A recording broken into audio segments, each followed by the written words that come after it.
The morning mist clung to Bear Lake like ghostly fingers refusing to release their hold on the crystal waters below.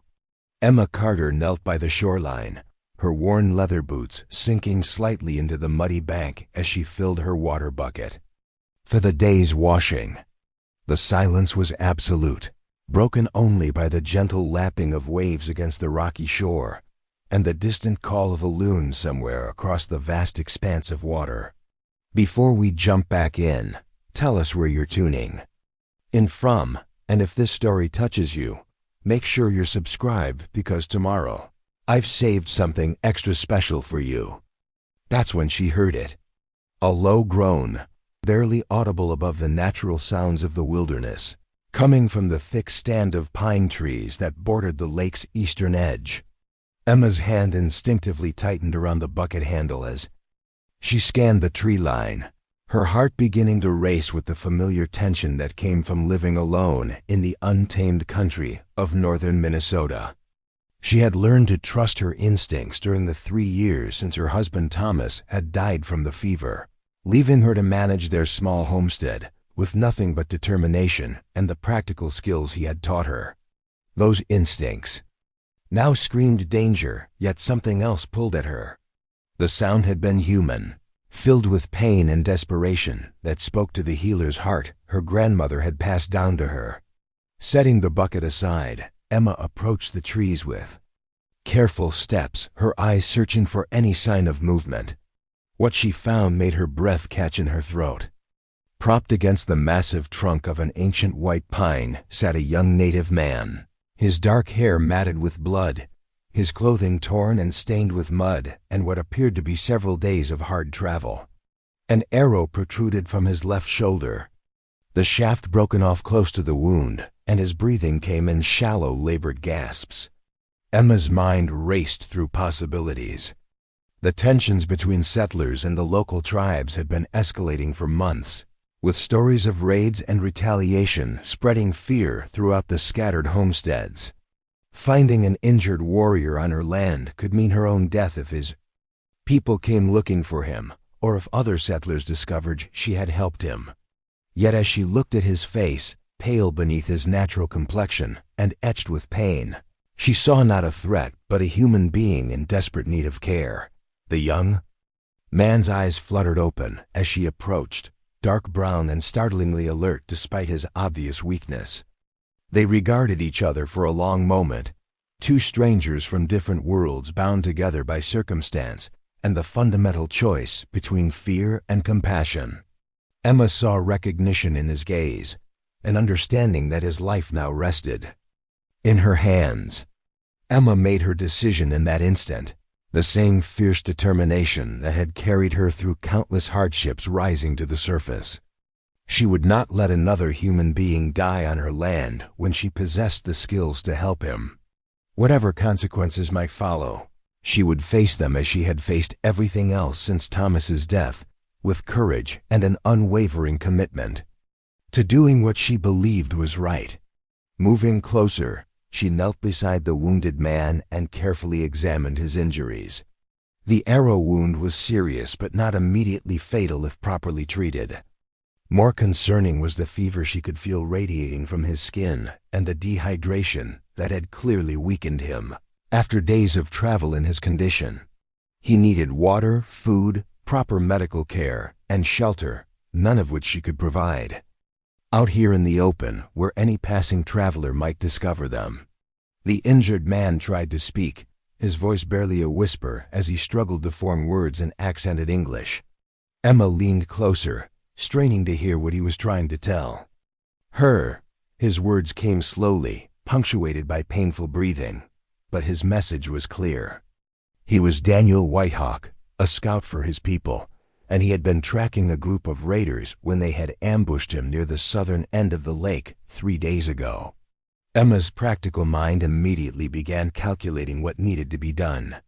Her cabin was only a quarter-mile through the woods, hidden from the main trail by a thick grove of birch trees that Thomas had deliberately preserved for privacy. She could get Daniel there without being seen if she was careful, but moving him would be dangerous given his injuries. The arrow would need to be removed and the wound cleaned before infection set in, assuming it hadn't already begun. Daniel seemed to understand her hesitation and spoke again, his dark eyes never leaving her face. Preparing and narrating this story took us a lot of time, so if you are enjoying it, subscribe to our channel. It means a lot to us. Now back to the story. He told her that his people would not come looking for him for several days, as he had been expected to scout far to the south before returning. No one knew where he was, which meant no one would think to search her property. The information should have reassured Emma, but instead it drove home the gravity of his situation. If she chose not to help him, he would almost certainly die alone in these woods, and no one would ever know what had happened to him. That possibility decided her. Emma had been raised by a grandmother who believed that healing was both a gift and a responsibility, that turning away from suffering when you possess the ability to alleviate, it was a betrayal of the most fundamental human duty. She had promised her grandmother on her deathbed that she would always use her knowledge to help others, regardless of the personal cost. Working carefully, Emma managed to help Daniel to his feet, supporting most of his weight as they made their slow way through the forest toward her cabin. The journey that normally took her 10 minutes stretched to nearly an hour as they stopped frequently to let him rest and regain his strength. By the time they reached the small clearing where her home sat, both of them were exhausted, and Emma was seriously concerned about Daniel's declining condition. The cabin Thomas had built was modest but well constructed, with thick log walls that would provide warmth and privacy for the healing process ahead. Emma helped Daniel to the bed she and Thomas had shared, pushing aside the grief that always accompanied memories of her husband. There would be time for emotion later. Right now, her patient needed all of her attention and skill. Over the next several hours, Emma worked with the methodical precision her grandmother had drilled into her. She heated water over the fire, gathered her collection of healing herbs, and prepared clean cloth for bandages. The most difficult task would be removing the broken arrow, a procedure that would cause Daniel significant pain and carried the risk of causing more damage if done incorrectly. Daniel remained conscious throughout her preparations, watching her work with eyes that seemed to catalog every detail of her movements. Emma found his scrutiny unnerving at first, but gradually she realized that his attention came from professional curiosity rather than suspicion.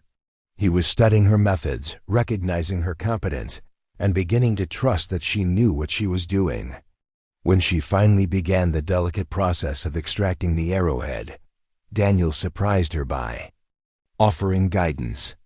Despite his pain, he helped her understand the angle of entry and suggested techniques that would minimize the damage to surrounding tissue.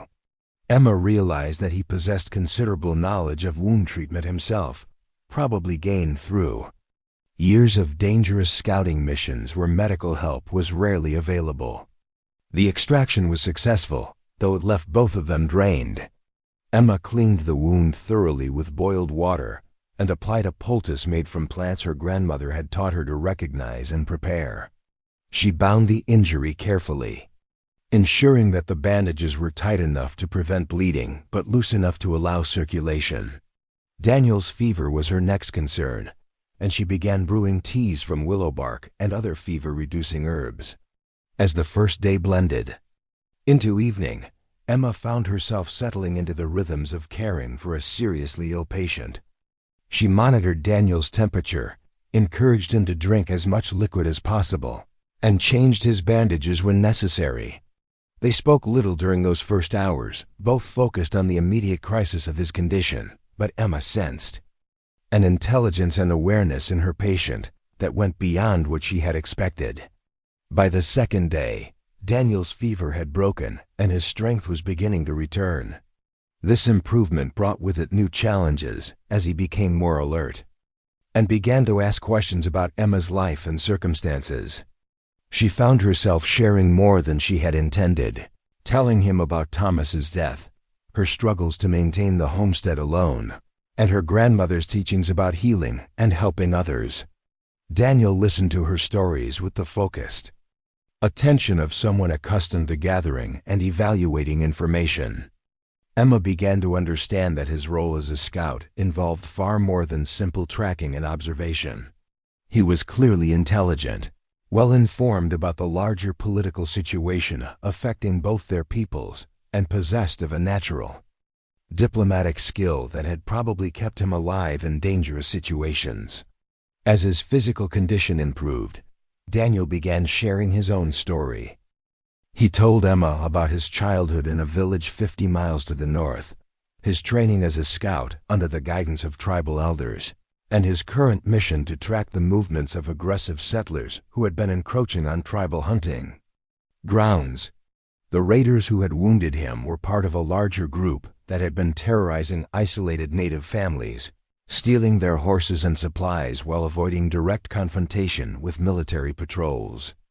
Emma found herself fascinated by Daniel's perspective on the tensions that had been dominating life in the region. From her isolated homestead, she had heard only the settlers' version of events, stories that painted all native people as savage threats to civilization. Daniel's account revealed a much more complex reality, one in which both sides had legitimate grievances and both had committed acts that could not be easily justified. By the third day, Daniel was able to sit up for extended periods and take solid food. Emma prepared simple meals from her stores of preserved meat and vegetables, supplemented by fish she caught from the lake and berries she gathered from the surrounding forest. They began to establish a routine that felt surprisingly natural, as if they had been sharing the cabin for much longer than a few days. Their conversations grew deeper and more personal as Daniel's strength returned.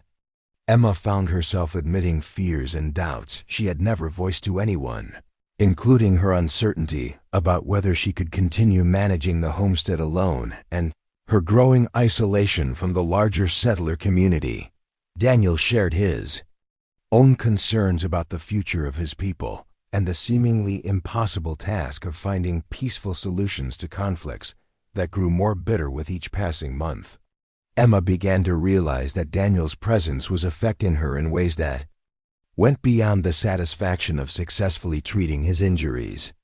For the first time since Thomas's death, she was sharing her daily life with someone who treated her as an intellectual equal, who valued her opinions and insights rather than simply tolerating them. Daniel's respect for her healing knowledge was obvious, but he also sought her thoughts on subjects ranging from the management of crops and livestock to the larger questions of how different peoples might learn to coexist. The fourth day brought the first real test of their developing trust. Daniel was strong enough to walk short distances around the cabin, and Emma had begun to relax her vigilance about possible discovery. That afternoon, while she was working in her small garden behind the house, she heard the sound of approaching horses. 3 riders were coming up the trail toward her clearing, and from their voices she could tell they were settlers from one of the homesteads further south. Emma's heart raced as she realized the danger. If these men discovered Daniel in her cabin, they would almost certainly assume the worst about the situation. At best, they would take him prisoner and turn him over to the territorial authorities. At worst, they might kill him immediately and possibly her as well for harboring what they would see as an enemy. Racing back to the cabin, Emma quickly explained the situation to Daniel. His immediate response was to attempt to leave, to spare her the danger of being discovered with him. Emma firmly refused to allow him to go, pointing out that he was not yet strong enough for extended travel and that leaving during daylight would only increase the chances of his being seen by the approaching riders. Instead, she helped Daniel hide in the root cellar beneath the cabin floor, a space Thomas had excavated for storing vegetables and preserved foods during the winter months. The cellar was cramped and uncomfortable, but it was completely concealed.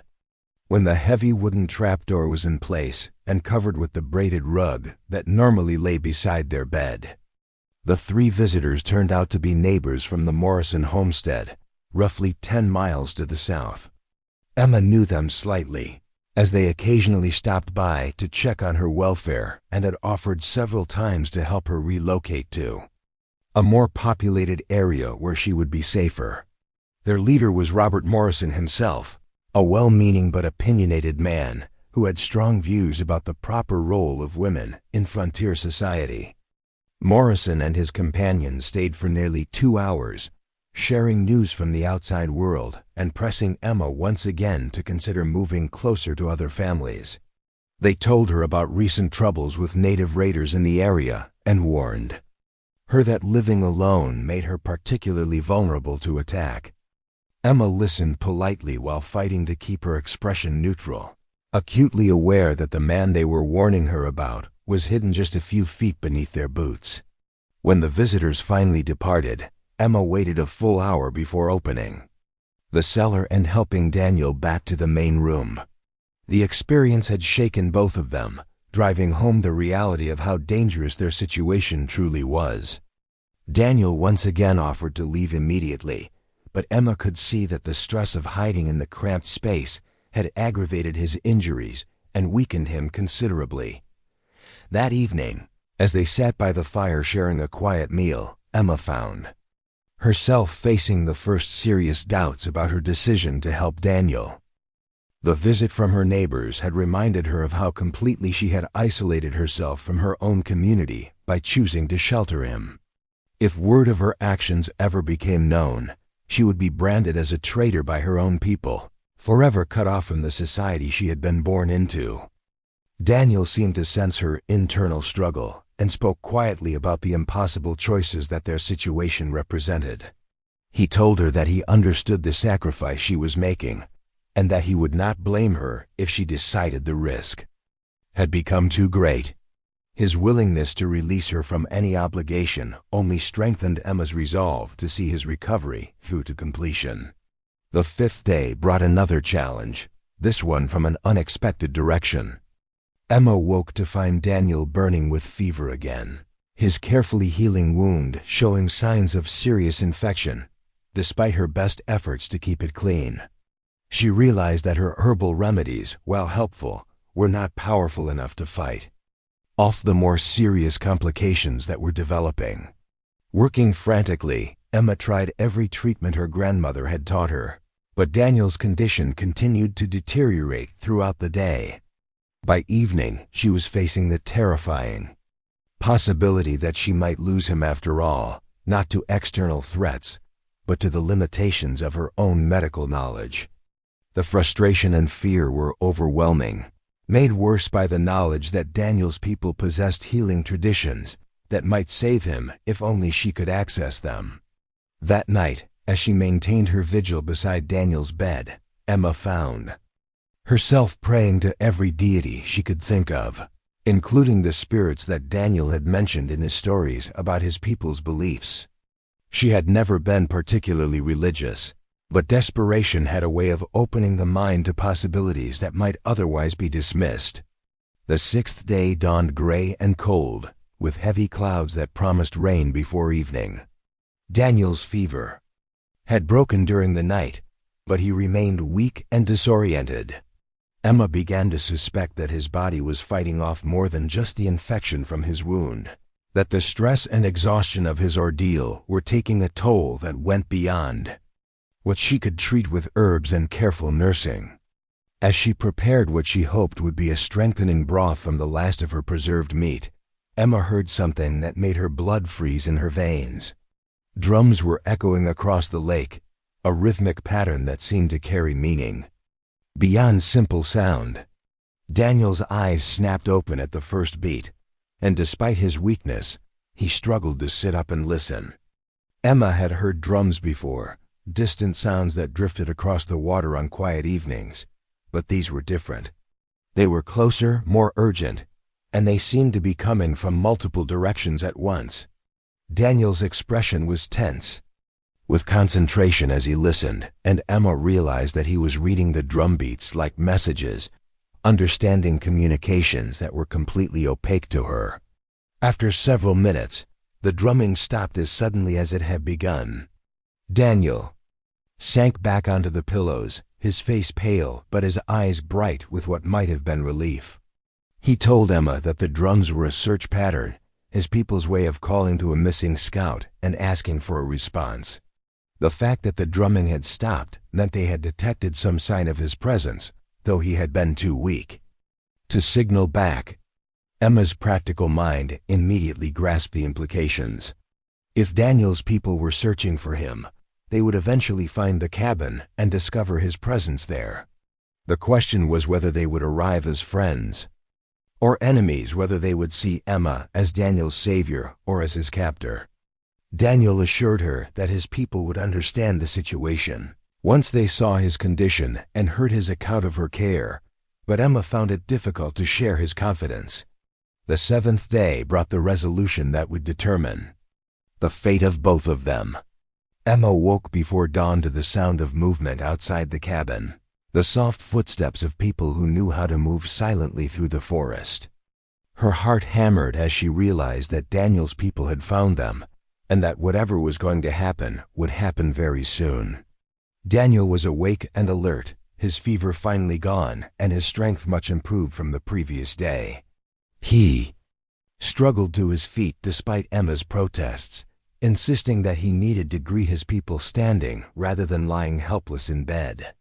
Emma helped him to the door, her hands shaking with nervousness as she prepared to face whatever judgment awaited her. The clearing around the cabin was filled with silent figures, men and women who had emerged from the forest like spirits materializing from mist. Emma counted at least 20 people, all dressed in traditional clothing that spoke of a culture far older and more complex than anything she had previously encountered. At their head stood an elderly man whose bearing and ornate clothing marked him as a leader of considerable importance. Daniel spoke to the assembled group in his own language, his voice growing stronger as he recounted what Emma assumed was the story of his injury and rescue. The conversation continued for several minutes, with various members of the group asking questions and Daniel providing detailed responses. Emma stood silently beside him, acutely aware that her fate was being decided in words she could not understand.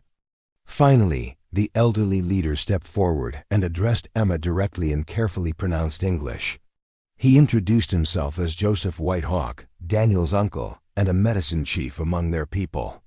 He thanked Emma for saving his nephews' life and told her that her actions had prevented not only Daniel's death, but potentially a war between their peoples, as Daniel's disappearance had been threatening to escalate into armed conflict. What happened next surprised Emma more than anything that had occurred during the previous week. Rather than simply taking Daniel and departing, the assembled group began unpacking bundles and containers they had carried with them. Joseph Whitehawk explained that they had brought gifts to honor Emma's courage and healing skills, but more importantly, they had brought something that Daniel still needed to complete his recovery. The sacred hibernation medicine they carried was unlike anything in Emma's experience. It was a combination of herbs, roots, and other natural substances that had been prepared according to ancient traditions and blessed in ceremonies that connected the physical healing to spiritual restoration. Joseph Whitehawk told Emma that this medicine was rarely shared with outsiders, but that her actions had earned her a place of honor among his people. As the medicine chief began the complex ritual of preparing and administering the hibernation medicine, Emma found herself witnessing something that few white settlers had ever seen. The ceremony was both practical and mystical, combining sophisticated knowledge of medicinal plants with spiritual practices that treated healing as a sacred act rather than simply a medical procedure. The transformation in Daniel was remarkable. Within hours of receiving the traditional medicine, his color improved dramatically and his strength began returning at a pace that seemed almost miraculous. Emma realized that her herbal treatments, while helpful, had only addressed the surface symptoms of his condition.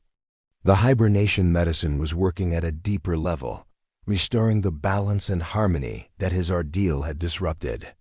As the day progressed, Emma found herself drawn into conversations with various members of Daniel's group. Many of them spoke some English, and they were curious about her healing methods and her reasons for helping Daniel despite the obvious risks. Emma discovered that her reputation had somehow preceded her, that stories of the white woman who lived alone by the lake and possessed healing knowledge had already reached tribal communities throughout the region. Joseph Whitehawk spent considerable time talking with Emma about the larger situation affecting both their peoples. He explained that Daniel's scouting missions were part of a larger effort to find peaceful solutions to the conflicts that were threatening to engulf the entire territory. The old chief was clearly a man of great wisdom and diplomatic skill, someone who understood that the future would require cooperation rather than endless warfare. As evening approached, it became clear that Daniel was strong enough to travel with his people back to their village. The hibernation medicine had completed its work, restoring not only his physical health, but also his spiritual equilibrium in ways that Emma was only beginning to understand.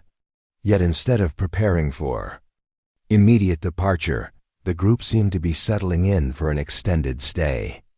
Joseph Whitehawk explained to Emma that tribal tradition required them to remain until they had properly honored her service and established formal bonds of friendship between her and their people.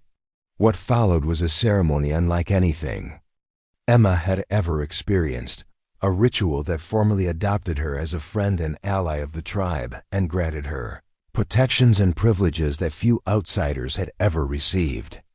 The ceremony involved the exchange of gifts, the sharing of food prepared according to traditional methods, and the telling of stories that placed Emma's actions within the larger context of relationships between different peoples.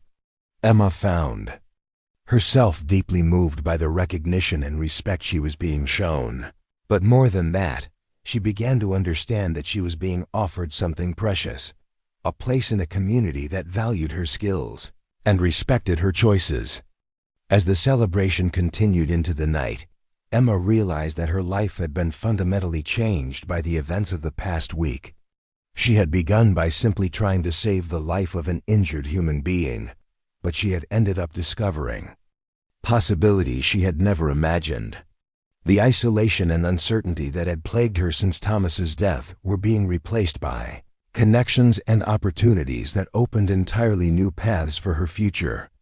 Daniel sought her out as the evening wound down, wanting to speak with her privately before his people prepared for their return journey. He told Emma that his uncle had been serious about the formal adoption into their tribe, that she would always be welcome in their village and could call upon their protection and assistance whenever needed. More personally, he wanted her to know that she had saved far more than his life, that her courage and compassion had given him hope for the possibility of peace between their peoples. Emma found herself struggling to express what the week had meant to her as well. Daniel's presence had reminded her that there were good and honorable people in the world, that her choice to help others was not naive, but necessary. His respect for her healing skills and his interest in her thoughts and opinions had restored confidence in herself that she had been slowly losing during her years of isolation. As dawn broke over Bear Lake, Daniel's people prepared for their departure. But instead of saying goodbye forever, they were making plans for future meetings and ongoing cooperation. Joseph Whitehawk had invited Emma to visit their village when the weather improved, to learn more about their healing traditions and to share her own knowledge with their medicine women.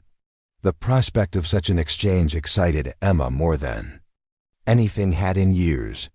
The hibernation medicine had done its work completely. Daniel was fully restored to health, stronger perhaps than he had been before his injury.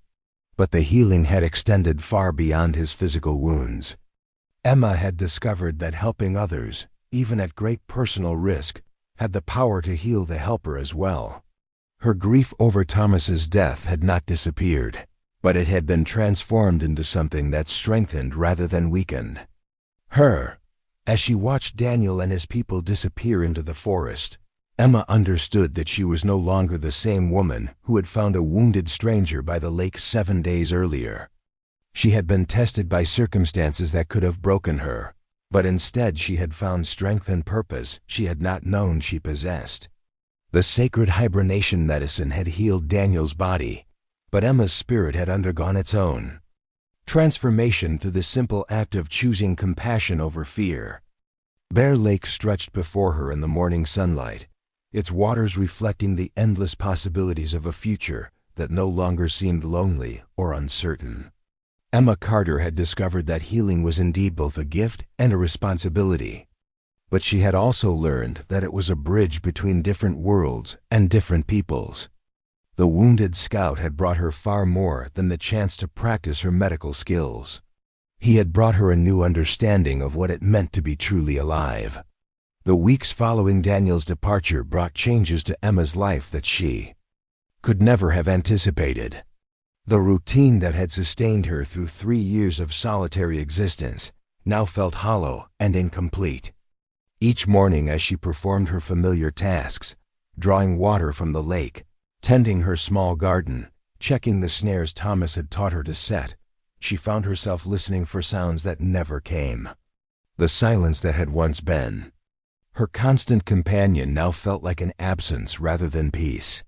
Emma discovered that caring for another person had awakened something within her that remained restless now that Daniel was gone.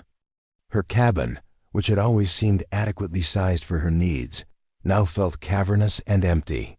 The bed where Daniel had recovered dominated the small sleeping area, and Emma found herself avoiding it during the day, choosing instead to rest in the wooden chair by the fireplace when exhaustion overcame her. The practical aspects of maintaining her homestead continued to demand attention, but Emma approached them with a distraction that sometimes bordered on carelessness. While splitting firewood for the approaching winter, she allowed her mind to wander to memories of conversations with Daniel, only to have the axe glance off a log and nearly strike her foot. The close call served as a sharp reminder that survival in the wilderness required constant vigilance, but it also highlighted how profoundly her perspective had shifted. Daniel had left behind more than just memories. Hidden beneath the loose floorboard where Emma kept her most precious possessions, wrapped carefully in soft deerskin, was a small collection of items he had given her before his departure. There was a piece of carved bone inscribed with symbols she could not read, which Daniel had told her represented protection and healing. A small pouch contained herbs she had never seen before, plants that grew only in the deep forest and possessed properties that complemented her own healing knowledge. Most intriguing was a detailed map drawn on birch bark in Daniel's careful hand. It showed not only the geography of the region, but also the locations of tribal villages, seasonal camping grounds, and sacred sites that held special meaning for his people. Daniel had explained that the map was both a practical tool and a gesture of profound trust, as such detailed knowledge of tribal movements was closely guarded information that could mean the difference between life and death if it fell into hostile hands. Emma studied the map frequently during the quiet evening hours, tracing the waterways and forest paths with her finger while trying to imagine the communities that existed beyond her small corner of the wilderness. According to Daniel's markings, his village lay approximately 50 miles to the northeast, positioned strategically near a series of lakes that provided both transportation routes and abundant fishing grounds. Other symbols indicated temporary camps used during hunting seasons, gathering places where multiple bands would converge for ceremonies and trading, and boundaries that marked the territories of different tribal groups. The knowledge contained in the map made Emma acutely aware of how limited her understanding of the region had been. From her isolated perspective, she had seen only empty wilderness punctuated by scattered homesteads and the occasional military patrol.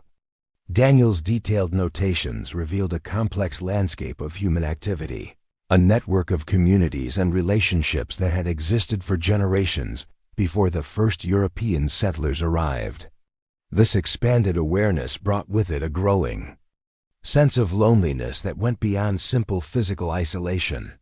Emma began to understand that she existed in a kind of liminal space, no longer fully connected to the settler community that had been her birthright, but not yet truly accepted into. The alternative world that Daniel had shown her.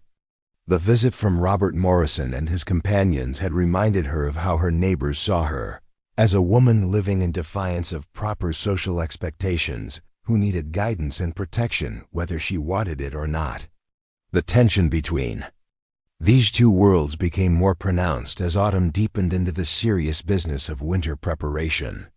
Emma worked with the methodical determination that had become second nature, preserving the last vegetables from her garden, smoking fish caught during the final weeks when the lake remained unfrozen, and gathering the medicinal plants that would sustain her healing work through the cold months ahead. Yet even these familiar tasks felt different now, colored by knowledge of how other people in other places approached the same seasonal challenges. Daniel had described the communal preparations that took place in his village each fall, the way families worked together to ensure that everyone would have adequate supplies to survive until spring. The elderly shared their knowledge of weather patterns and traditional techniques, while younger members contributed their strength and energy to the collective effort.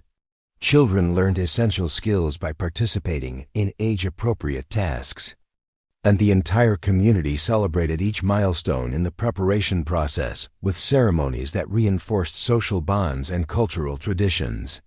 Emma's preparations, by contrast, were entirely solitary affairs. She worked alone, made decisions alone, and faced the constant possibility that injury or illness could leave her completely helpless with no one to notice. Her absence until spring revealed her fate. The contrast was stark and painful, particularly as she remembered the warmth and fellowship she had witnessed during the brief time Daniel's people had spent at her cabin. The healing supplies she gathered that autumn reflected her expanded knowledge.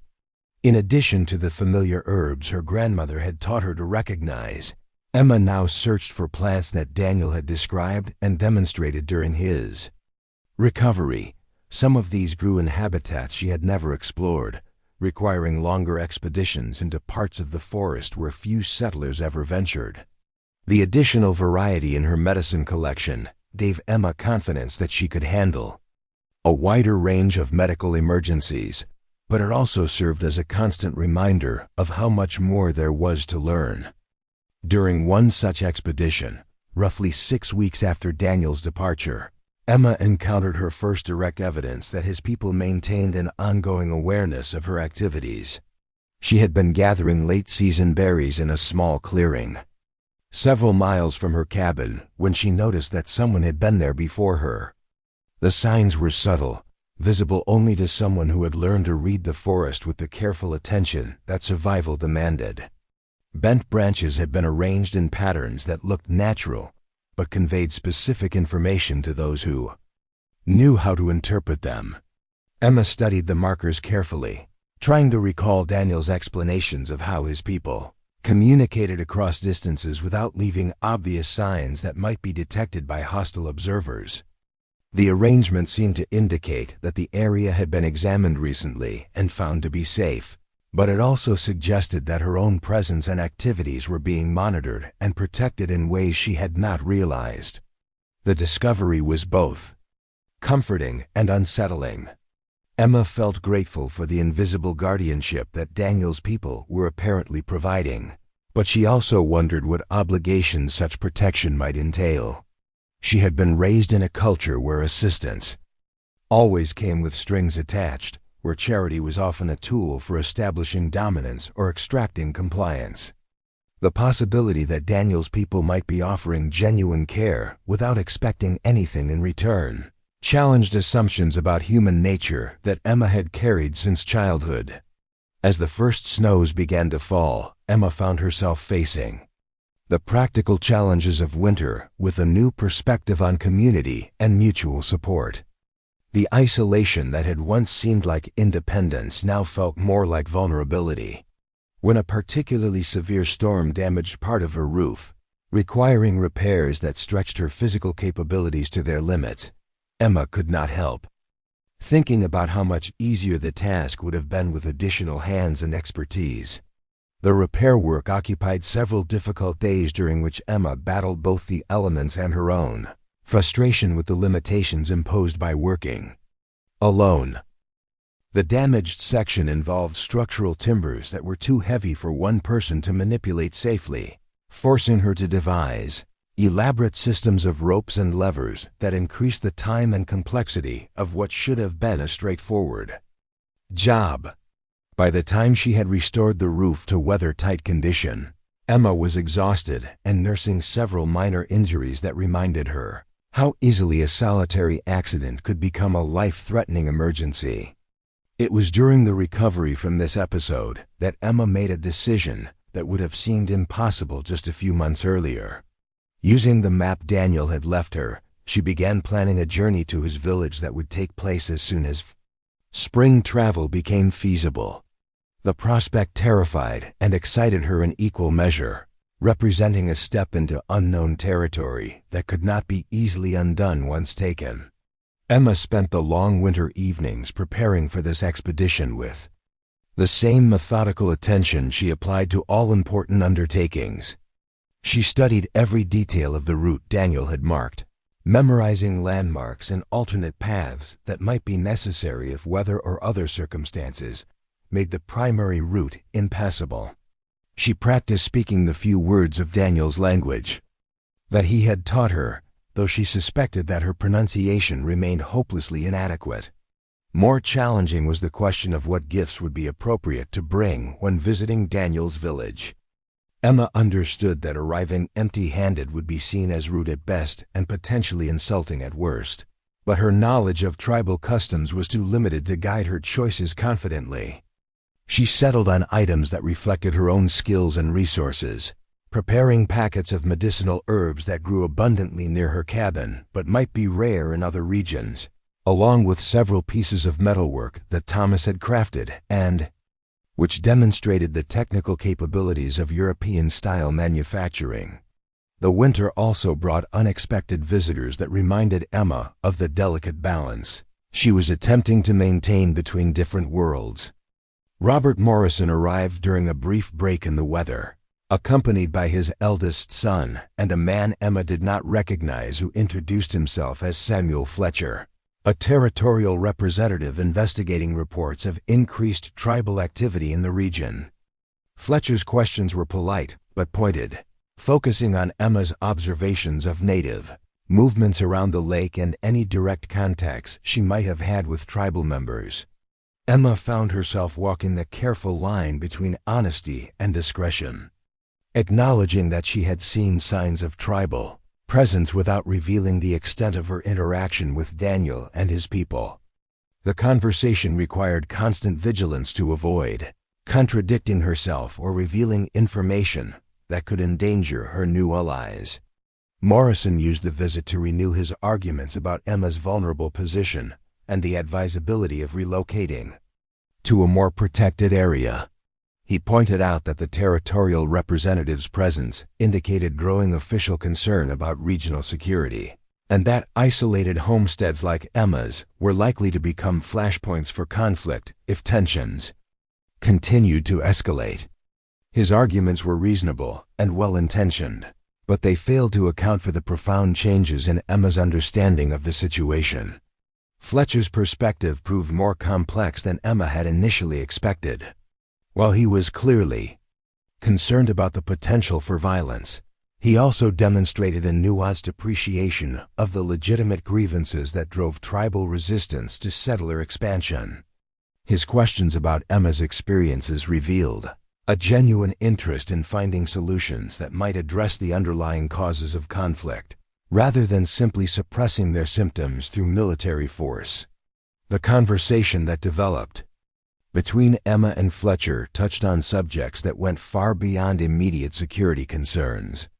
Emma found herself discussing the practical challenges of subsistence farming in the northern wilderness, the isolation that characterized settler life, and the ways in which fear and misunderstanding shape relationships between different communities. Fletcher listened with the attention of someone who understood that lasting solutions would require changes in perspective rather than simply changes in policy. As the winter deepened and the visits from outsiders became less frequent, Emma settled into a routine that balanced practical necessity with intellectual preparation for her planned journey. She continued her usual activities of maintaining her supplies, caring for her equipment, and monitoring the weather patterns that would determine when travel became feasible. But she also devoted increasing time to understanding the cultural and political complexities that would shape her reception in Daniel's village. The isolation of winter provided opportunities for reflection that Emma had not experienced since her decision to help Daniel. She began to understand that her choice to shelter him had been motivated by factors that went beyond simple humanitarian impulse.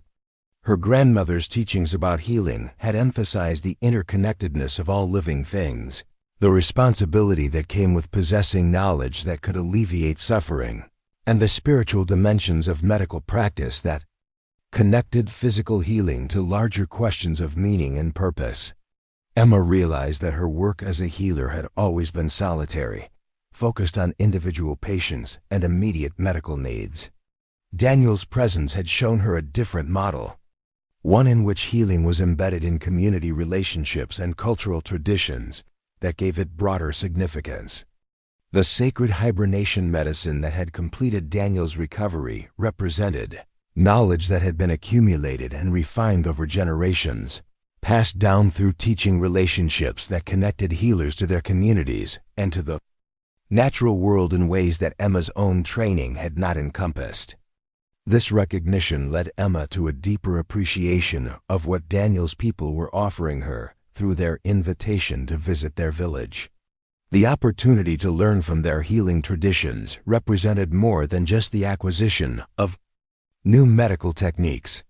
It was a chance to understand healing as a cultural practice that reflected fundamental beliefs about the relationship between human beings and the natural world they inhabited. As winter began its slow retreat and the first signs of spring appeared around Bear Lake, Emma felt a growing excitement about the journey that lay ahead. The ice on the lake was beginning to show the dark patches that indicated weakening, and the daylight hours were extending noticeably as the sun climbed higher in the sky each day. Soon the conditions would be right for the expedition that would test everything she had learned about courage, trust, and the possibility of bridging the gaps between different ways of life. Emma's preparations intensified as the departure date approached. She cleaned and organized her cabin with unusual care, knowing that she might be away for an extended period and wanting to ensure that everything would be in good condition when she returned. She packed her travel supplies with the meticulous attention to detail that could mean the difference between success and disaster in wilderness travel. Most importantly, she spent time preparing herself mentally for encounters that would challenge every assumption she had ever made about her place in the world. The woman who had found a wounded stranger by the lake 7 months earlier had been motivated primarily by the immediate need to save a human life. The woman who now prepared to seek out that stranger's people was driven by a more complex set of desires that included the hope of finding a community where her skills would be valued, her independence respected, and her choices supported rather than questioned. Emma understood that the journey would be dangerous, that traveling alone through unfamiliar territory carried risks that could not be entirely eliminated through careful planning. But she also understood that some risks were worth taking, that the possibility of discovering a different way of life justified the dangers inherent in seeking it out. The healing knowledge she possessed was a gift that was meant to be shared, and Daniel's people had shown her what that sharing might look like when it was embedded in relationships of mutual respect and genuine community. As the last of the winter snow melted into the warming earth around Bear Lake, Emma Carter prepared to embark on a journey that would either lead her to a new understanding of what home could mean or teach her that some bridges between different worlds were too fragile to support the weight of genuine connection. Either way, she was determined to find out what lay beyond the boundaries of the life she had always known. The morning Emma departed for Daniel's village dawned clear and warm, with the kind of pristine spring air that carried promises of renewal and possibility. She had risen before sunrise to complete her final preparations, checking her pack one last time to ensure she carried everything essential for the journey while keeping the weight manageable for extended travel on foot. The birch bark map lay, carefully folded in an oiled leather pouch close to her heart, its markings memorized but still precious as the only guide she possessed to navigate the complex geography of tribal territories. Emma paused at the edge of her clearing to look back at the cabin that had sheltered her through 3 years of widowhood and isolation. The small structure appeared both sturdy and vulnerable in the morning light, a testament to Thomas's building skills but also a reminder of how precarious her position had become. She had left detailed instructions for her neighbor Morrison, should he choose to check on the property in her absence, but she had been deliberately vague about the duration and purpose of her journey. The first miles of travel took Emma through familiar territory, following game trails and waterways she had explored during her years of solitude. The forest showed the full glory of spring awakening, with wildflowers carpeting clearings and new leaves creating a canopy so fresh and green it seemed to glow from within. Emma moved with the steady pace Thomas had taught her for covering long distances, conserving energy while maintaining progress toward her destination. As she traveled deeper into regions she had never explored, Emma began to notice subtle changes in the landscape that spoke of human presence and management. Certain plants grew in patterns that suggested deliberate cultivation rather than natural distribution. Game trails showed signs of regular maintenance, with obstacles cleared, and stream crossings improved in ways that indicated ongoing care. Most significantly, she began to encounter trees that bore markings she was learning to recognize as trail markers and communication symbols. The first direct contact came on her second day of travel, as Emma was preparing to make camp beside a small stream that provided both fresh water and protection from the evening wind. She had just begun gathering firewood when a figure emerged from the forest with the silent suddenness that characterized skilled wilderness movement. Emma's heart raced with sudden fear, but she forced herself to remain calm as she recognized the approaching person as a young woman, roughly her own age. The stranger was dressed in clothing that combined traditional tribal elements with practical adaptations for forest travel.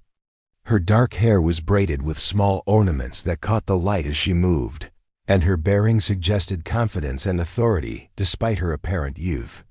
She carried no visible weapons, but Emma had learned enough from Daniel to understand that this absence meant nothing about her actual capabilities. The young woman spoke in accented but clear English, introducing herself as Mary Crowfeather and explaining that she had been expecting Emma's arrival. This revelation surprised Emma, as she had told no one about her plans and had assumed her journey would go unnoticed until she reached Daniel's village. Mary's knowledge of her presence suggested that the tribal communication network was far more sophisticated than Emma had realized, capable of tracking and coordinating activities across vast distances with remarkable efficiency. Mary explained that she had been sent to serve as Emma's guide for the remainder of the journey, both to ensure her safe arrival and to prepare her for the cultural complexities she would encounter in the village. Emma's initial reaction was to protest that she could manage the navigation herself using Daniel's map, but Mary's gentle insistence convinced her that accepting guidance would be wiser than insisting on complete independence. The conversation that developed between the two women as they shared Emma's simple evening meal revealed depths of knowledge and perspective that challenged many of Emma's assumptions about tribal society. Mary had been educated in mission schools as a child, but had chosen to return to her people as an adult, bringing with her insights into both worlds that made her an ideal cultural interpreter. She spoke eloquently about the tensions between tradition and adaptation that shaped contemporary tribal life, and her analysis of the political situation was more nuanced than anything Emma had heard from either settler or military sources. Mary's presence transformed Emma's journey from a solitary expedition into an educational experience that prepared her for encounters she could never have navigated successfully alone. As they traveled together over the following days, Mary provided running commentary on the landscape that revealed layers of meaning invisible to untrained observation. Sacred sites were identified and their significance explained. Traditional gathering areas were pointed out along with explanations of their seasonal importance. Historical events were commemorated through stories that connected past and present in ways that gave the geography emotional and spiritual resonance. The instruction extended beyond simple cultural information to include practical skills that would be essential for functioning effectively in village society. Mary demonstrated proper protocols for greeting elders, explained the significance of various ceremonial objects Emma might encounter, and coached her in the subtle aspects of nonverbal communication that could convey respect or inadvertently give offense.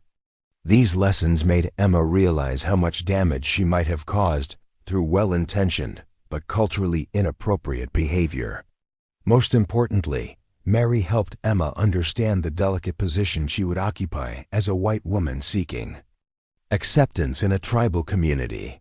Her actions in saving Daniel's life had earned her considerable respect and gratitude, but this positive foundation could be easily undermined by subsequent mistakes or misunderstandings.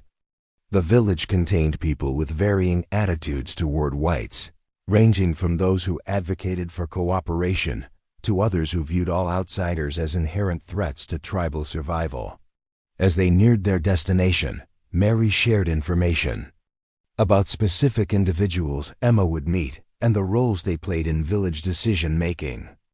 Joseph Whitehawk's position as both Daniel's uncle and a respected medicine chief made him Emma's most important ally, but his support alone would not guarantee her acceptance by the community as a whole.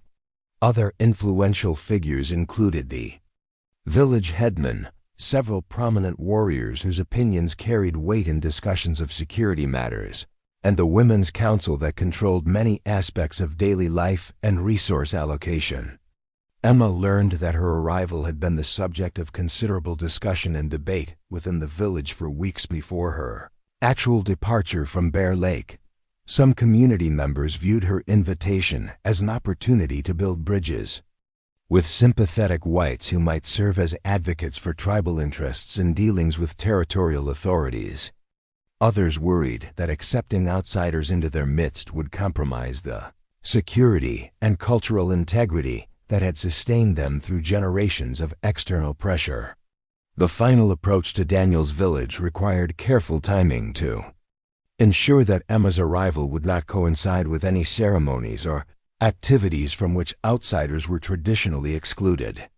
Mary led them to a position overlooking the settlement from which they could observe the patterns of daily life and identify the appropriate moment for making their presence known. Emma used this opportunity to study the community that might become her new home, trying to understand the social dynamics and physical organization that would shape her experience there. The village was larger and more sophisticated than Emma had expected, containing perhaps 50 family dwellings arranged around a central area used for communal activities. The buildings reflected a combination of traditional construction techniques and practical adaptations to local climate and available materials. Extensive gardens surrounded the residential areas, demonstrating agricultural knowledge that rivaled anything Emma had seen in settler communities. A complex system of fish weirs and drying racks along the adjacent lake shore testified to the sophisticated resource management that sustained the community year-round. What impressed Emma most was the obvious prosperity and stability of the settlement. This was not a community struggling to survive on the margins of a changing world, but rather a thriving society that had successfully adapted traditional ways of life to contemporary circumstances.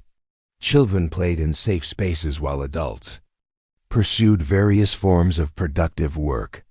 Elderly people moved freely throughout the community, clearly valued for their knowledge and experience rather than seen as burdens to be endured. Mary's timing proved perfect. as they descended toward the village during the evening hours when work was ending and families were gathering for meals. Their approach was noted long before they reached the first dwellings, but the reception was warm rather than defensive. Children who had been playing near the village perimeter ran ahead to announce their arrival, and by the time Emma and Mary reached the central area, a substantial crowd had gathered to welcome them. Daniel emerged from one of the larger dwellings. As Emma approached, and the transformation in his appearance since their last meeting was remarkable. He had regained not only his physical health, but also the confident bearing of someone completely at home in his environment. His greeting was formal but warm, acknowledging both Emma's courage in making the journey and the significance of her presence in the village.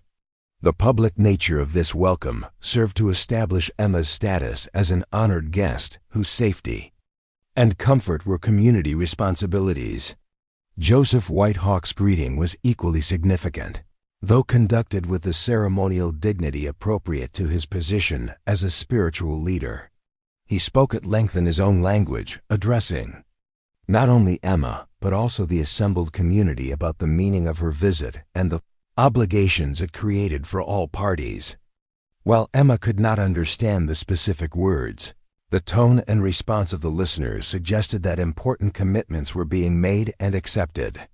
The first evening in the village passed in a series of formal introductions and ceremonial observances that established Emma's place within the community hierarchy. She was assigned quarters in the dwelling of an elderly woman named Sarah Goodeagle, whose deceased husband had been a respected medicine man and whose own knowledge of healing traditions was legendary throughout the region. This placement was clearly intended to facilitate Emma's education in tribal medical practices, while providing her with a mentor who could guide her through the complexities of village social life. Sarah Goodeagle proved to be a remarkable teacher, whose methods combined practical instruction with philosophical insights that challenged Emma's understanding of what healing meant.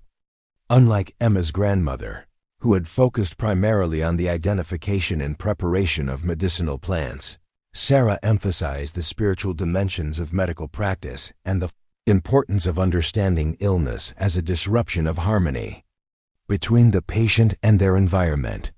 The healing practices Emma observed in the village represented a sophisticated integration of botanical knowledge, psychological insight, and spiritual intervention that achieved results she had not thought possible. Patients were treated not as isolated individuals with specific symptoms, but as members of a community whose health was interconnected with the well-being of family, clan, and tribe. Treatment protocols included not only medicinal preparations, but also ceremonial activities designed to restore the patient's proper relationship with the forces that sustained life. Emma's own medical knowledge was received with respectful interest rather than the skepticism she had feared.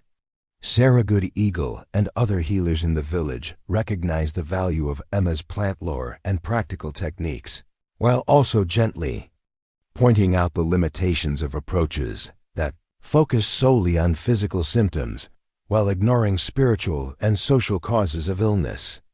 The exchange of knowledge that developed benefited all parties, as Emma learned new applications for familiar plants while sharing information about species that were rare in tribal territories. The complexity of village social organization became clearer to Emma as she spent more time participating in daily activities. Decision-making involved elaborate consultation processes that ensured all affected parties had opportunities to express their views before commitments were made. Gender roles were more flexible than anything Emma had experienced in settler society, with women holding significant authority in many areas while men dominated others, according to traditional patterns that reflected spiritual beliefs rather than simple power relationships. Emma's position as an outsider granted her a unique perspective on village life, while also creating challenges that required constant attention to cultural sensitivities. Her healing work was welcomed and valued, but she had to learn to practice within a framework of beliefs and procedures that was fundamentally different from her previous experience. Her presence in the village was generally positive, but she remained aware that her acceptance was conditional upon continued demonstrations of respect for tribal customs and genuine commitment to community welfare. The weeks Emma spent in Daniel's village transformed her understanding of what community could mean, and what role she might play in a society that valued her contributions while respecting her independence. The healing knowledge she gained was invaluable, but equally important was her growing appreciation of the social and spiritual foundations that made such knowledge effective. She began to understand that her future would require choices between competing values and loyalties, decisions that would define not only her own path, but also her relationship with two very different worlds that were increasingly coming into conflict. The crisis that would test every relationship Emma had built in Daniel's village arrived on a humid morning in late summer when the air hung heavy with the promise of thunderstorms. Emma had been working with Sarah Good Eagle in the medicine lodge, grinding roots for winter preparations, when the sound of rapid hoofbeats shattered the peaceful rhythm of village life. The urgent drumming of approaching horses sent children scurrying toward their homes and brought warriors running from every direction, weapons appearing in their hands with practiced efficiency. Daniel burst through the entrance of the medicine lodge, his face grim with the kind of controlled tension Emma had learned to associate with serious danger. He spoke rapidly to Sarah Good Eagle in their own language before turning to Emma with news that made her blood freeze in her veins. A military patrol, led by Captain William Harrison, was approaching the village under a flag of truce, but the intelligence Daniel had gathered suggested their peaceful intentions were questionable at best. Emma's heart sank as she realized the implications of the captain's arrival. Harrison was the territorial officer who had been investigating reports of increased tribal activity in the region, the same man whose inquiries had prompted Samuel Fletcher's visit to her cabin the previous winter. If Harrison had connected her disappearance with Daniel's people, the consequences could be catastrophic for everyone involved. Sarah Good Eagle's weathered hands moved with practiced calm as she secured the medicinal preparations they had been working on, but Emma could see the worry in her dark eyes. The elderly woman had lived through decades of escalating tensions between her people and the expanding settler population, and she understood better than anyone how quickly misunderstandings could spiral into violence that destroyed lives and communities on both sides. The village council convened with unprecedented speed, gathering in the central lodge while Emma waited anxiously outside with other women and children who were excluded from the emergency deliberations. Through the walls of the meeting place, she could hear the rise and fall of voices engaged in heated debate, though the specific words remained incomprehensible to her limited understanding of the tribal language. Mary Crowfeather appeared at Emma's side as the discussion continued, her usually composed demeanor strained with anxiety. She explained in whispered tones that the approaching patrol included not only military personnel, but also several civilian officials, whose presence suggested this was more than a routine reconnaissance mission. Among them was Robert Morrison, Emma's former neighbor, whose intimate knowledge of her habits and disappearance would make deception extremely difficult, if not impossible. The revelation that Morrison was accompanying the military force added layers of complexity to an already dangerous situation. Emma understood that her former neighbor's concerns about her welfare were genuine, but his presence with an armed patrol suggested that her unexplained absence had been interpreted as evidence of foul play rather than personal choice. The irony was bitter, as Morrison's efforts to protect her were now threatening the very people who had given her the community and purpose she had been seeking. Joseph Whitehawk emerged from the council meeting with the gravity of a leader bearing unwelcome news. His announcement to the assembled villagers was brief but carried implications that everyone understood immediately. The patrol would be received with full diplomatic courtesy, but preparations must be made for the possibility that peaceful resolution might not be achievable. Warriors began checking weapons and organizing defensive positions, while women and children prepared to evacuate to predetermined safe areas if violence erupted. Emma found herself facing the most difficult decision of her life, as the village prepared for what might become a siege. Joseph Whitehawk had made it clear that she was welcome to remain under tribal protection, regardless of the consequences. But Emma understood that her presence was the primary cause of the crisis, threatening people who had shown her nothing but kindness and acceptance. The choice between personal safety and moral responsibility seemed obvious, yet the implications of either option were staggering.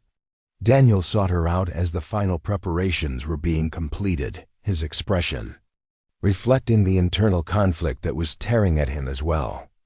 He had been the one to bring Emma into contact with his people, and he clearly felt responsible for the danger that her presence was creating. Yet he also understood that sending her away now might not resolve the crisis and could potentially make things worse by appearing to confirm military suspicions about hostile intent. The conversation that developed between Emma and Daniel revealed the depth of feeling that had grown between them during the months since their first meeting by Bear Lake. Neither had spoken directly about the emotional bonds that were developing. But the current crisis stripped away the careful politeness that had characterized their interactions and forced them to confront truths they had been avoiding. Emma realized that her feelings for Daniel had evolved far beyond gratitude for his role in opening new possibilities for her life. She had come to love not only his intelligence and integrity, but also his vision of what relationships between different peoples might become if fear and prejudice could be overcome. The prospect of losing him to violence triggered by her own presence was more painful than any physical injury she had ever endured. Daniel's response revealed similar depths of emotion that had been carefully concealed beneath his diplomatic composure. He spoke of how Emma's courage in helping him had restored his faith in the possibility of building bridges between hostile communities. Her presence in the village had challenged tribal members to reconsider their assumptions about white people, while demonstrating that genuine cooperation was possible when based on mutual respect rather than exploitation or dominance. The approaching hoofbeats grew louder as the patrol neared the village perimeter, forcing Emma and Daniel to conclude their conversation without reaching any definitive resolution about what should happen next. Emma's instinct was to reveal herself immediately and attempt to defuse the crisis through honest explanation. But Daniel and the other tribal leaders had convinced her that such directness might be misinterpreted as evidence of coercion or worse. Instead, they agreed on a strategy that would allow the initial contact to proceed according to established diplomatic protocols while keeping Emma's presence concealed until her intervention became necessary. This approach carried risks of its own, as discovery of the deception would inevitably worsen an already volatile situation, but it offered the best chance of maintaining some control over how events unfolded. Emma concealed herself in Sarah Good Eagle's dwelling, along with several other women whose presence might complicate negotiations if the military visitor's intentions proved hostile. From her hiding place, she could hear the formal exchanges that marked the patrol's arrival in the village, the careful courtesies that both sides maintained despite the underlying tensions that threatened to explode into violence at any moment. Captain Harrison's voice carried clearly across the village as he announced the purpose of his visit. He had come seeking information about a missing settler woman named Emma Carter, whose unexplained disappearance from her homestead had prompted concerns about her safety and welfare. The territorial authorities were investigating all possibilities, including the chance that she had been taken against her will by hostile tribal forces. Joseph Whitehawk's response was a masterpiece of diplomatic ambiguity that acknowledged the captain's concerns, while revealing nothing that might compromise Emma's safety or the village's security. He expressed appropriate sympathy for the missing woman's family and friends while pointing out that his people had no knowledge of any white woman being taken by force. The careful phrasing left room for multiple interpretations, while avoiding any direct lies that might be exposed later. The negotiation that followed revealed the fundamental differences in worldview that made genuine understanding between the two cultures so difficult to achieve.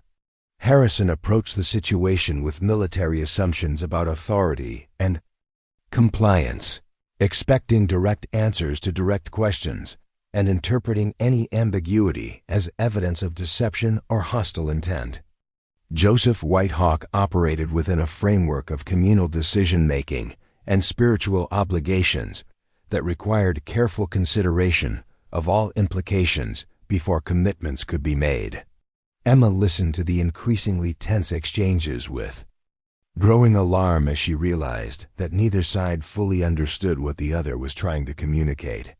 Harrison's frustration with what he perceived as evasiveness was pushing him toward more aggressive tactics, while Joseph Whitehawk's commitment to protecting his people's interests was making him appear uncooperative to someone who expected simple compliance with official authority. The breaking point came when Robert Morrison, who had remained silent during the formal negotiations, suddenly spoke up with information that changed everything. He told Captain Harrison about Emma's unusual behavior during his last visit to her cabin, particularly her nervousness and apparent reluctance to discuss local tribal activity. Morrison's concerns about her welfare were clearly genuine, but his speculation about what might have happened to her painted a picture of kidnapping and coercion that bore no resemblance to the reality of Emma's situation. The accusations implicit in Morrison's account triggered defensive responses from several village warriors who understood enough English to grasp the implications of what was being suggested. The careful diplomatic balance that Joseph Whitehawk had maintained began to crumble as younger men reacted angrily to suggestions that they were responsible for harming an innocent woman. Captain Harrison's hand moved toward his weapon as he sensed the shift in mood among his hosts, and Emma realized that violence was now only moments away. Emma's decision to reveal herself was instantaneous and driven by desperation rather than careful calculation. She emerged from Sarah Good Eagle's dwelling and walked deliberately toward the center of the village where the confrontation was reaching its climax.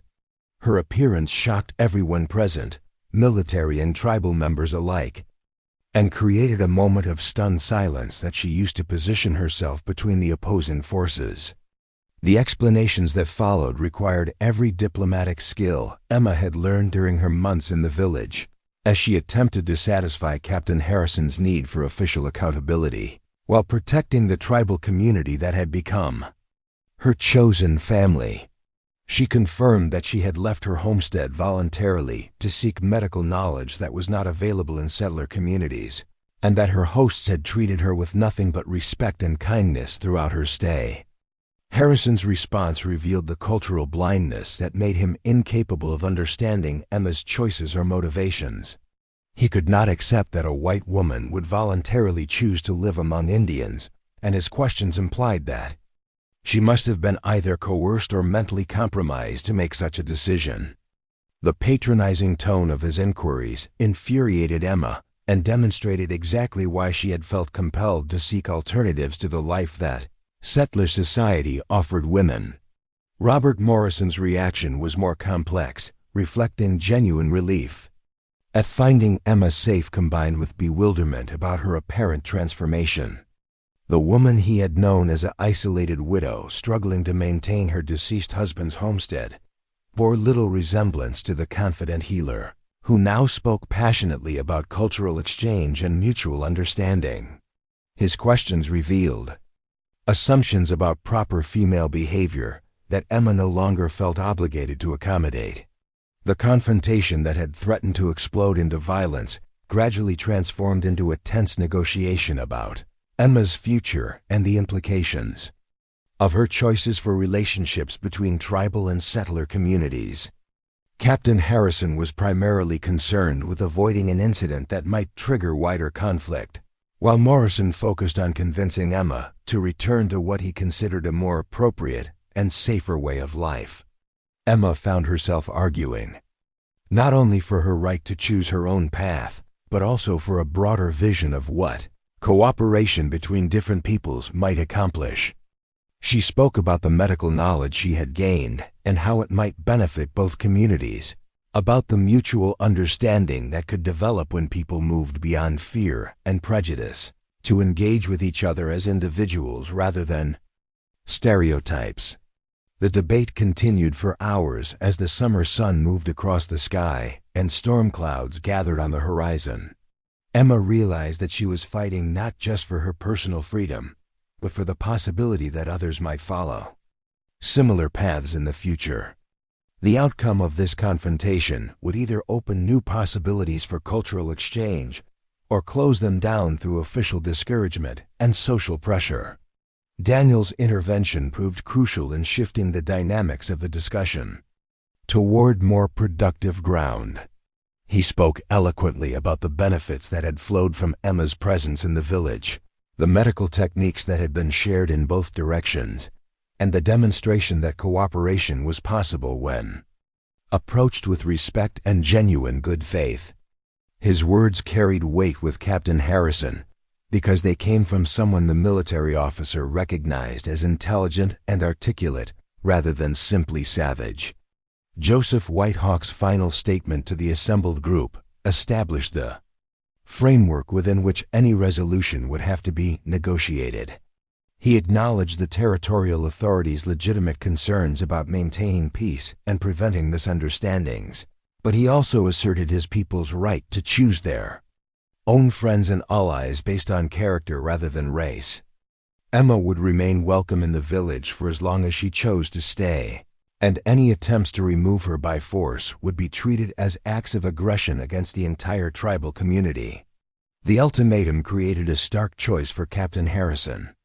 Between accepting a situation he could not fully control and initiating a conflict that might escalate beyond his ability to contain.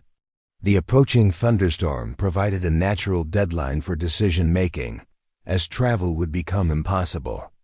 Once the rains began and the patrol would be forced to seek shelter wherever they could find it.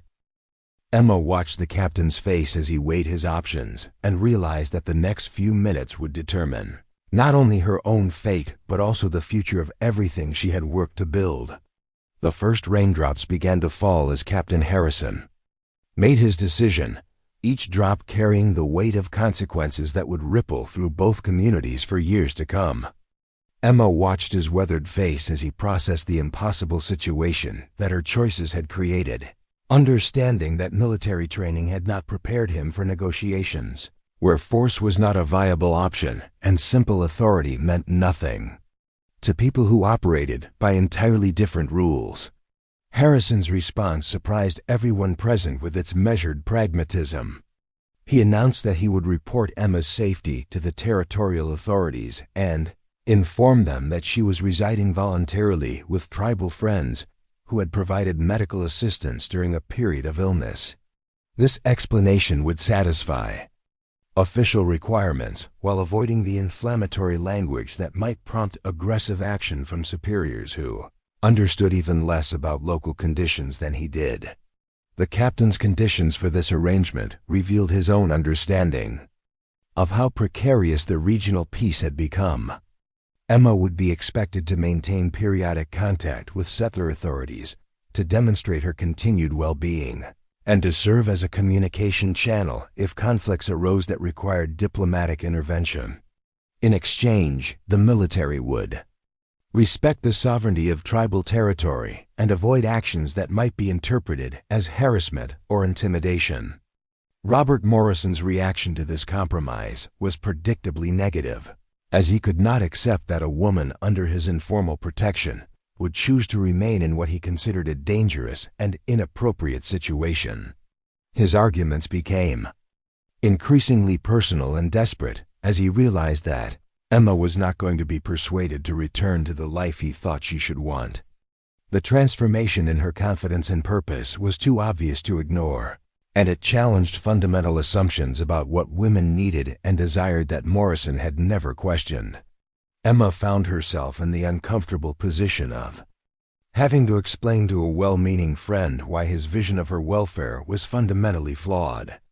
She spoke gently but firmly about the limitations that settler society imposed on women, the ways in which her healing knowledge had been undervalued and underutilized, and the sense of purpose and community she had discovered among Daniel's people. Her words were chosen carefully to avoid giving unnecessary offense, but their meaning was unmistakable. The rain intensified as the afternoon wore on, transforming from scattered drops into the kind of steady downpour that would make travel impossible until it passed. Captain Harrison accepted Joseph Whitehawk's invitation to shelter his patrol in the village guest lodge, creating an unexpected opportunity for the kind of informal interaction between the two communities that might never have occurred under other circumstances. What followed was perhaps the most remarkable aspect of the entire crisis. As military personnel and tribal members shared food and shelter while waiting for the storm to pass, conversations developed that revealed their common humanity despite vast differences in culture and circumstance. Warriors who had expected to fight found themselves discussing farming techniques with soldiers who had grown up on homesteads. Women from both communities discovered shared concerns about raising children and protecting families in an uncertain world. Emma moved freely between the groups during this interlude, serving as translator not just of language but of cultural assumptions and expectations that might otherwise have led to misunderstandings. Her unique position as someone accepted by both communities gave her insights into the fears and hopes that motivated people on all sides of the regional conflicts that were tearing the territory apart. Captain Harrison proved more perceptive than Emma had initially credited, as he used the enforced delay to observe and learn rather than simply endure an uncomfortable situation. His conversations with Daniel revealed a sophisticated understanding of territorial politics and military strategy that challenged stereotypes about tribal capabilities. His discussions with Joseph Whitehawk provided insights into the spiritual and cultural foundations that sustained tribal resistance to policies that threatened their survival as distinct peoples. The medical emergency that arose during the storm's peak provided an unexpected demonstration of the value of cultural cooperation that proved more convincing than any argument could have been. One of Harrison's soldiers, a young man named Private Collins, suffered a severe allergic reaction to something he had eaten, developing symptoms that threatened to close his airway and stop his breathing within minutes. Emma's immediate response drew on both her traditional training and the expanded knowledge she had gained from Sarah Goodeagle and other tribal healers. While she prepared remedies using familiar plants, Sarah Goodeagle contributed techniques and preparations that addressed aspects of the crisis that Emma's methods alone could not have handled effectively. The combination of approaches proved dramatically successful, saving the soldier's life and demonstrating the power of knowledge systems working in harmony rather than competition. The successful treatment of Private Collins created a shift in attitudes among the military personnel that no amount of diplomatic discussion could have achieved. They had witnessed firsthand the sophisticated medical knowledge that tribal healers possessed and the genuine care that had been shown to one of their own by people they had been taught to view as primitive enemies. The experience challenged assumptions that many of them had carried since childhood about the nature of civilization and savagery.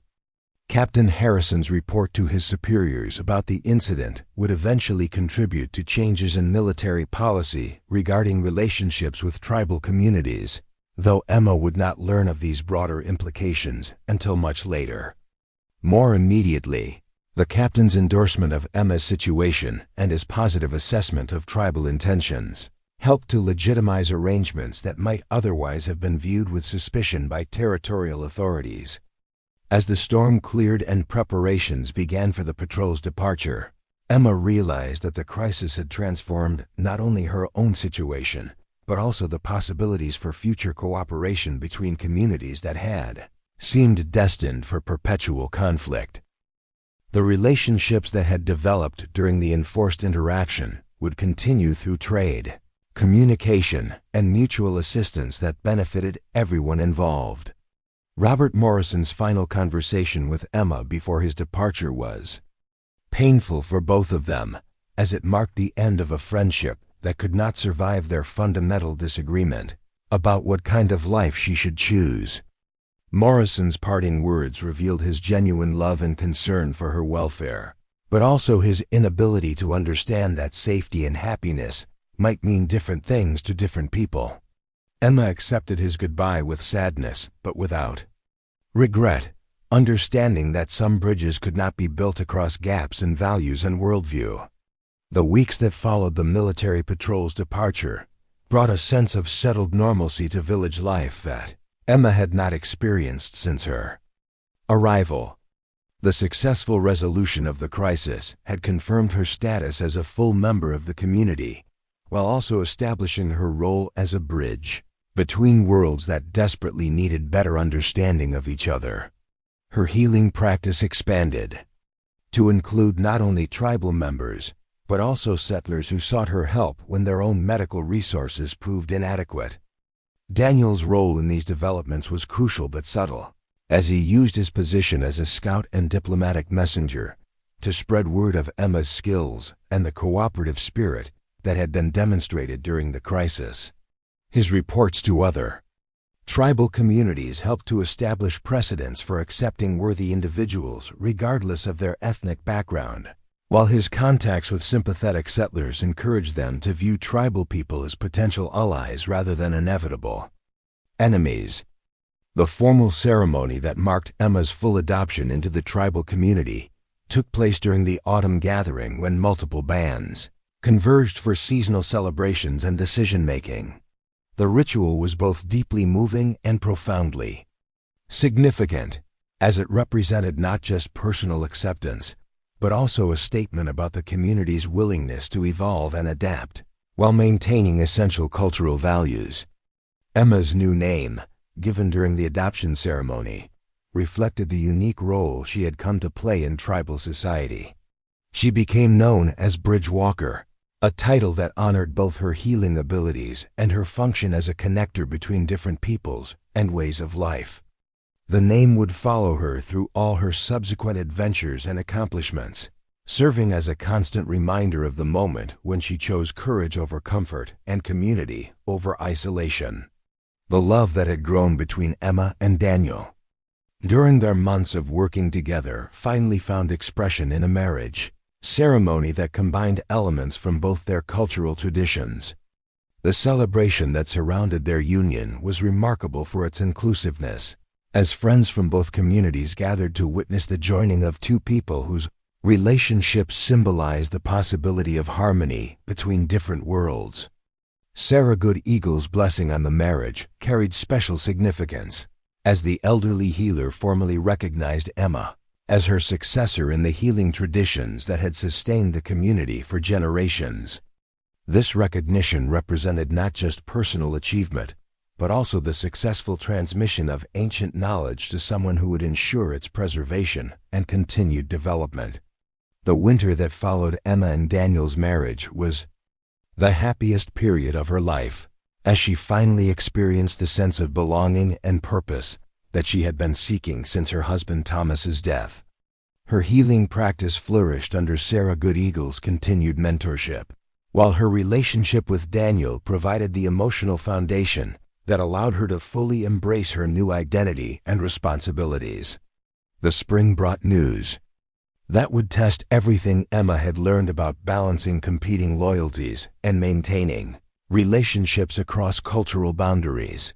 Territorial policies were changing in response to pressure from Washington, and new administrators were being appointed who lacked the nuanced understanding of local conditions that had made peaceful coexistence possible.